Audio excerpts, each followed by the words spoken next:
Okay, so disregard my really bad hair day and all that good stuff. I just got to the hospital this morning at 5:30. Had some complications and whatever, but I'm hungry.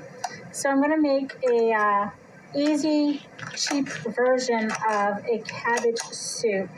It's kind of like a cross between stuffed cabbage soup and regular cabbage soup.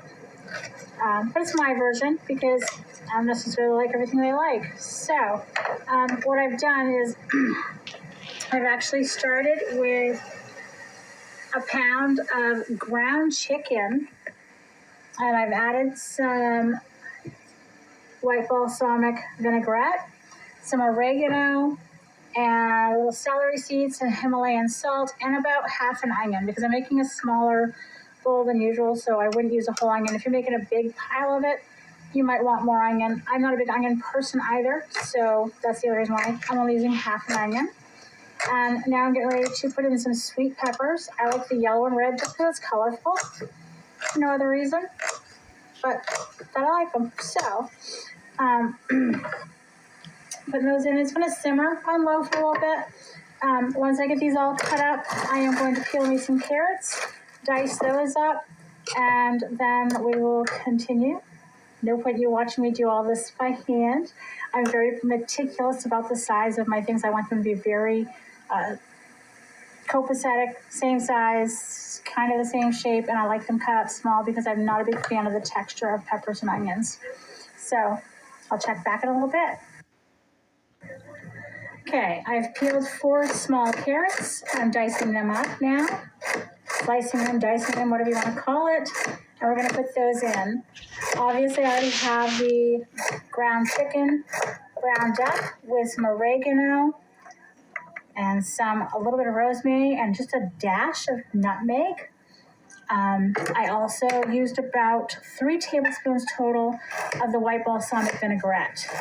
It holds the oil really well, and it's just as good as butter, and it adds flavor. So that's why I use that instead of butter and oil and all that other good stuff.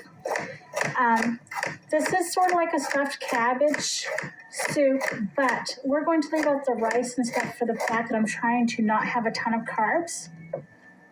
No, I'm not on a keto diet. No, I'm not on a carb-free diet.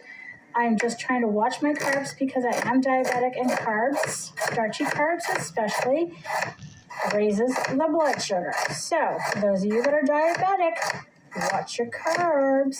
I know, because my sugar used to run in the thousands, and all my doctor had to say was, I don't know why you're dead. Not super helpful. But here I am. My sugar is under control without insulin just by watching my carb intake and exercising and losing a few pounds, 165 to be exact.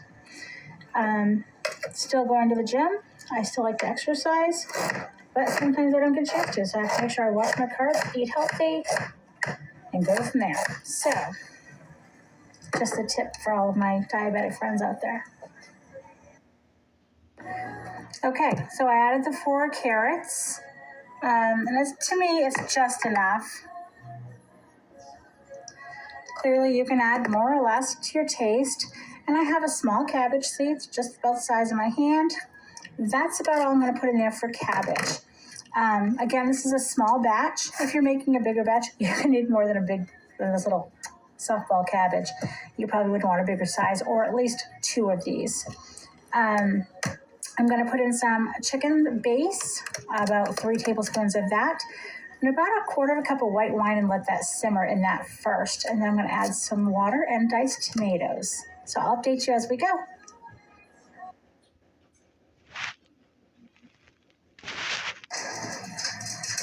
Okay, so I've added the cabbage in.